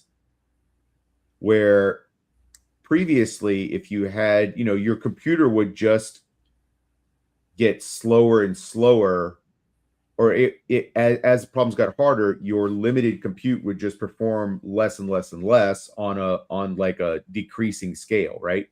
But when they change the software, now the ASIC isn't useful anymore. None of those ASICs can be used to mine Bitcoin anymore. You need to buy a whole new set of ASICs just to do the same thing you were doing before. Yeah, so there's less operational flexibility because it's a different architecture. Right. Zero operational flexibility. So, if there's a new version of CUDA or a new model that comes out, those TPUs could become worthless on that model because they are not designed to work on a new model. Or if 80% of your compute is used for inference to run Gemini, GPT, and Claude, then what you actually just want is to not be dependent on the NVIDIA tax, or not want to have to pay the NVIDIA tax and be dependent upon them giving you chips over your competitors. So there's probably is a sweet spot somewhere in there where you are limiting your NVIDIA tax, but you are still leveraging the flexibility of the GPU and CUDA to scale as the technology increases, which you do not get to do when you're using ASICs. Because the instant the technology morphs, it can make your ASIC non-functional overnight. Potentially. The other thing I thought was interesting is the Trainium. So it looks to be about half there, which of course we know that Trainium has been co-developed with Anthropic. So we know that it's being used there specifically for that use case. So anyway, all that to go back to is this chart it's presenting a false face. Well, I don't want to say that like this is eating away at NVIDIA's moat or anything. But what I do think it does show is that Google's really leaning into TPU. Like don't get me wrong, they're buying a shit ton of NVIDIA chips too. But they're definitely, they've placed their bet years and years ago on TPU, and it's starting to pay dividends here, I think. I think that the place for ASICs is when you have a mature technology. and things are changing so rapidly right now. I think an ASICs bet is premature. So well, you have to make the premature bet because by the time that the conclusion is clear, the wave is already gone. Yeah, So but you have an ASIC, which is immediately useless. well, It's not just slower; it is non-functional. Well, that's an assumption that you've used, right? Like if you train the model on that ASIC, it's not going to be useless. Yeah, but when you're talking about 10xing in capability per month for the next several years, why are you entrenching yourself with technology that has zero flexibility and zero future? It's zero future proof. Because NVIDIA stuff is to a limited degree future proof, but the TPUs are not future proof at all. It's not future proof though. So let me explain in two ways how it could backfire. So number one is if everybody's buying NVIDIA chips, then everyone's on a level playing field. If anyone ever sideswipes NVIDIA and gets a differentiator over NVIDIA, whoever is able to do that is now ahead of everybody. So for example, if Meta works with AMD and gets chips that are somehow performant better than NVIDIA, then everybody else is screwed and Meta wins. So that's why everyone is also pursuing their ASIC solution. The second reason is you can make your own ASIC for your own specific needs for your own product map. And, GPUs are generally the best across a number of different tasks. But if you want to do one specific task, you would create a custom for your specific needs. And that would also make it so that you're not dependent upon one company who kind of has you by the ear. Right. So that is a fair, lucid, well thought out point you made, and I'm just going to overruled, as my cousin Vinny says. What is the time to extract the value of your TPU bet? What is the timeline? 2 years, 3 years, 5 years? What's your depreciation timeline on that? They started the TPU project over a decade ago, right? Okay, no, I'm talking about a TPU you purchase and install today. How long can you use it? We don't know, right? Like that's where Burry comes in and is like, oh, the depreciation schedule. But like if we're being honest with ourselves, we actually don't know if the chips, NVIDIA, Trainium, TPU. Well, part of the depreciation is just they're actually tiny machines with moving parts and they will wear out.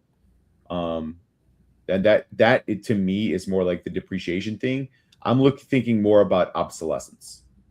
So how long until the thing you bought is completely obsolete? And with the rate that AI is changing right now, and that compute is changing and upgrading, I don't think locking yourself into a ASIC is a wise move. Now, like I said, maybe you just need to get just raw compute up and your ability to do mathematical equations up to a certain level. But I don't know where your ability or your inability to run modern software starts to work at cross purposes with you. And these generations are going to be happening very, very rapidly for the next several years. So it'll be interesting to see how it plays out. I'm sure Google will do fine with it. I just wouldn't be excited about that because it screams of capitulation to me. No, I think what you're actually seeing is that there's so much demand that NVIDIA can't fulfill it all, even if they wanted to. So people are trying to find their own solution as well. Like there's a reason that Meta's partnering with AMD, right? There's a reason Meta's looking for their own chip. Yeah, but they're not doing it on ASICs. they're still going to make GPUs out of it. So Meta's buying GPUs. Meta's also going to buy AMD chips, and Meta's also going to co-develop their own chips too. AMD has its own GPUs. Like they're still general processors. Actually, it looks like the CPU market may be getting hot again, but that may be something we need a little more data for before we're able to truly speculate on that. If you think this is a bad bet, then my question would be, why is it that they're doubling down and co-developing now a chip with Marvel? Right? Well, so and that's what I'm asking you. To what end? How much cheaper is a TPU than an NVIDIA GPU, a Blackwell? I mean, and you made the statement of, well, NVIDIA can't make enough of them. Well, it's not really NVIDIA that can't make enough. It's Taiwan Semi that can't make enough of them. And part of the reason they can't make enough of them is because they're probably using some of that capacity to build Trainium and Google TPUs, right? Like, so I don't know. Again, they know their market better than me, and they know specifically what they're doing with them. But to me, it screams of capitulation. I thought I have an answer here for exactly what you were asking, so I'm trying to find it here. Aha. Okay, so this is outdated. Don't get mad at me. Okay, this is TPU I'm not mad at you. version 7. Okay. And it's going against Blackwell 200. So we are a full generation behind on this comparison. Here are some of the stats. So the TPU takes, and if you can pull this up, it takes about 1/6 of the energy here. So it runs at about half of the cost. So if you're looking at performance per watt and performance for dollars, specifically for inference of LLMs, like TPU has a cost performance advantage. And you hear Jassy talk about it on every single earnings call, is the cost performance. So here's how I got to the math. If you want to see that broken down, I would love to see an equivalent of this for V8 versus Rubin. But I think this is pretty telling that you can actually get to the math of this. And if the bottleneck is energy and you can get more performance out of the same amount of energy, then it makes sense. So the first bullet point he's got there, that's why this is a false equivalence. You're only comparing the raw teraflops. That's not actual work. Like that.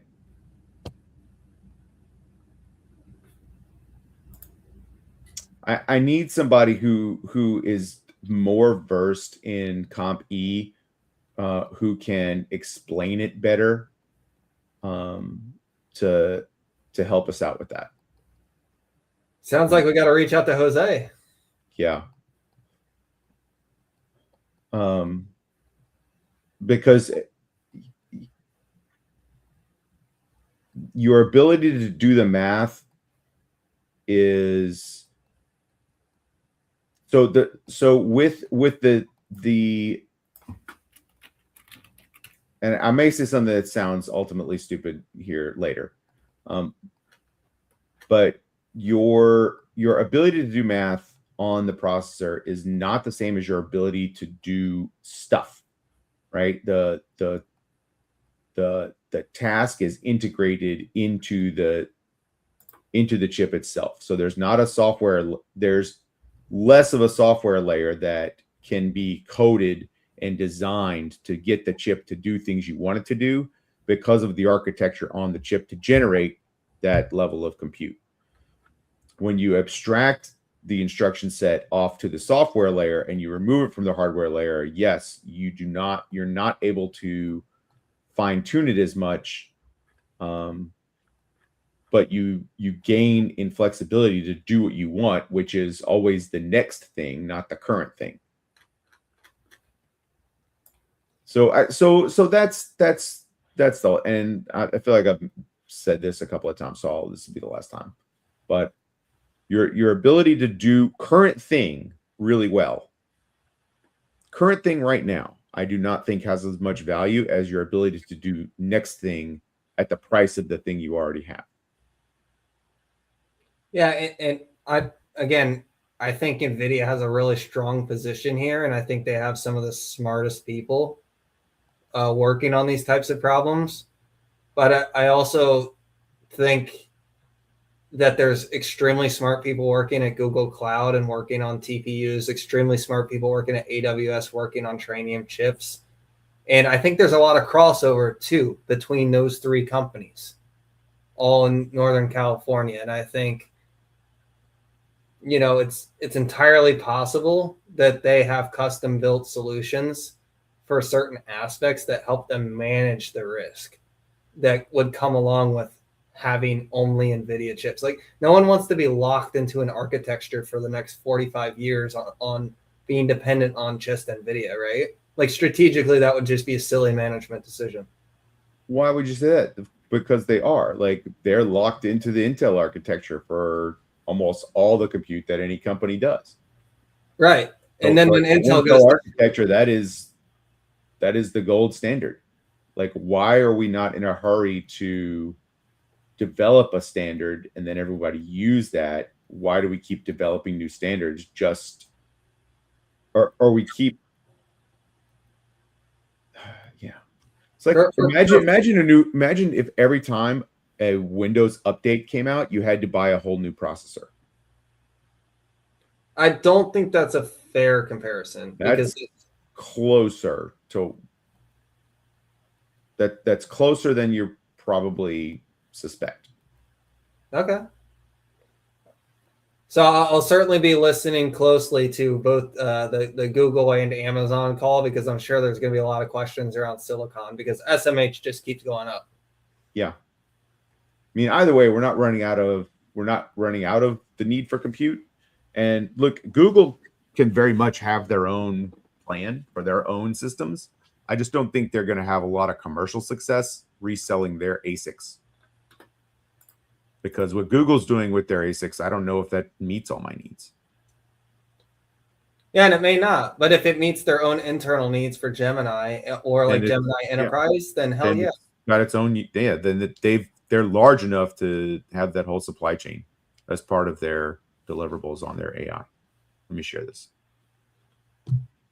So the reason I wanted to share this is because I knew you were going to have this up today. Yeah, good demonstration of Jevons paradox. So as you can see in the brown orange color, I might be colorblind. Who knows? Who cares? Obviously, the price is coming down. The cost of compute's coming down, but more money continues to be spent. If you guys aren't familiar with Jevons paradox, feel free to do some homework on that. But as the technology is getting cheaper and more useful at the same time, the amount of spend keeps going up. A lot of people have this like idea that if the cost of something is headed towards zero, that means that there's no money in it. So this is just me pushing back against that with data. Yeah, well, because it becomes, so when it's super expensive, so you have this coming for quantum computing. So anytime anybody wants to get all bared up on me on quantum, this is the type of thing that is coming for quantum.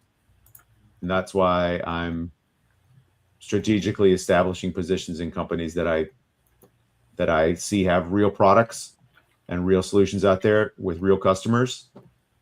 Because as that product becomes more and more available, it will be used more and more and more. So right now, and I asked this actually when I was at the D-Wave conference back in January. Right now, for you to get your hands on a quantum computer, you're probably at the either PhD level or very, very high level masters. to work in quantum computing. We're not going to see that S-curve really take off until we start being able to put these tools in the hands of people that have, undergraduate computer science degrees. And then you just have the rule of large numbers just starts taking off and generating more and more ideas. Exactly. Yeah. As the tools get more and more useful and productive, people use more of them. It's kind of, the flywheel. So another chart here. We're in the chart mood. Sticking with semiconductors here. This is just the raw performance. Again, this is a generation behind here. So we're comparing TPU to AMD. TPU 7 to AMD 355X to Blackwell 300. This is why, I would never say anything as silly as Google's replacing NVIDIA. That's not what's happening here. But if they're getting better price performance, they could use it for specific things, especially if they're limited on energy. But 40% more processing performance for NVIDIA based on the last generation. I'm really wanting to see an update of what this looks like for the next gen. Again, those numbers mean less to me because I've gone through a whole processor cycle in my lifetime. When I was a kid, a teenager, and even my early 20s, you bought computers based on megahertz of the processor. You don't really do that anymore. You now make your choice based on, are you going Apple or Mac? Or are you going Mac or PC, right? And then, how much storage do you need? You're really not making decisions based on the actual clock speed of the CPU. Now, it's still listed on the product specs, but people are no longer making that the primary selection, because that used to be the number one filter on if you were shopping online for a PC, the number one filter would be not even the chipset or anything like that. It would just be the processor speed. Well, I know that's something that Sunder's talked about too, is the latency, right? You want really, really low latency. That's always been a thing for Google. They mentioned this. If you guys want to hear more discussion about this, go listen to the Cheeky Pites episode. Sunder was on there about 2-3 weeks ago. They talked about this at length, the latency and the history of it. But yeah, Hollis, I hope you're having a good night. I heard he took some vitamins. So okay. He should be feeling pretty well right about now. So I remember. Well, he and I have the same taste in video games, so I appreciate that. What's it called? TIE Fighter? Yep. It's well before your time, my friend. Yeah, I was going to say, I know TIE Fighter is the spaceship in Star Wars. Yep. Yeah. But yeah, that was, let's see, you were probably not born yet. I was born in 95. Okay, yeah, you were. So the year you were born is the year I got that game. Nice. Or to date me even further, yeah, the year you were born, class of 1995. The year I graduated high school. So there you go. Well, I wanted to share some pictures here at the end. Oh yeah, from the meetup.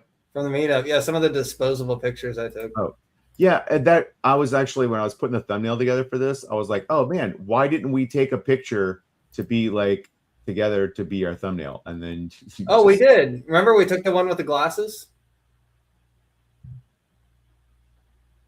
Not this one, but remember outside of my car, we both took a picture of the two of us. Oh. I don't remember that photo. I'm sure if you show it to me, we'll see it.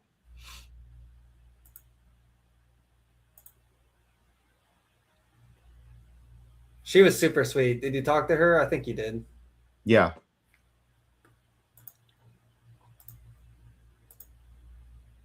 There's Emmett holding court. Yep. There's Steve. Sunburnt Steve. Sunburnt Steve. Yeah, some of these pictures actually turned out great. I mean, some of them are obviously throwaways, but yeah. There's Davis Aura Farming. Or, I mean, Jess Aura Farming. Yeah, both of them Aura Farming. Oh no, man, it was just a good time, and I'm really glad like some of the pictures turned out super well. Yep. Speaking of, when are we doing this boys' night?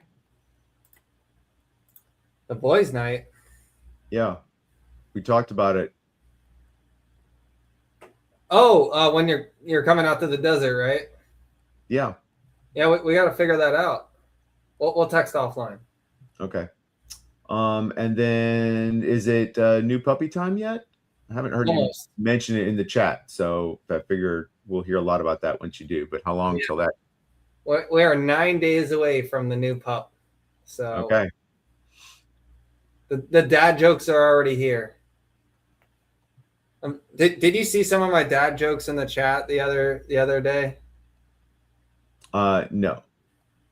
Okay, what? Oh, I've been a little offline the last couple of weeks. Where does a beaver store his money? In the riverbank. Oh. Okay. Yep, that one's. Why did the gardener put his money in the soil? I'm sure you'll tell us. To make it rich. Okay. Man, this is. Why was the chemist? From a mid-level, it's a mid-Kukrija level humor here, folks. I apologize. Why was the chemist a good investor? She knew a lot about compounding. Oh, okay. I got it growing. I did it. Like the pharmacist, not the chemist. It works either way. It does work. I mean, you could compound bonds, but I mean. Why was the investor carrying around all of her stock statements? I don't know. Her advisor told her to buy and hold.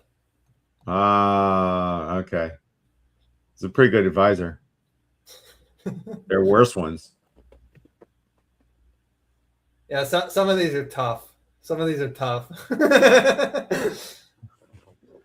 I like them though. It's my style of humor. I've been sharing some of these at work too. Oh, that's pretty good. All right. Well, it is 11:30. Ladies and gentlemen, thank you so much for hanging out with us. I think we're ready to call it, give it a wrap. And I wish I had a bunch of photos I wish I had all my photos of everybody I was hanging out with over the weekend in Fort Worth. But I'll share those offline. But anyway, had a great time and really enjoyed chatting with you tonight. Again, Austin, it's been too long. And I wanted to make sure we did it this time and not miss a beat. Oh my gosh, I'm glad my computer turned on and almost didn't. It was dead there for a second. Like yesterday, I couldn't even get it to turn on. So I'm glad we're back, and maybe next week we'll both have new computers. Yeah. Hopefully my stream was better this time. I don't know. It was, yes. Okay. Good. All right. Thanks everyone who joined. Yep. Thanks everyone. Y'all have a good night. Ciao. And we are out.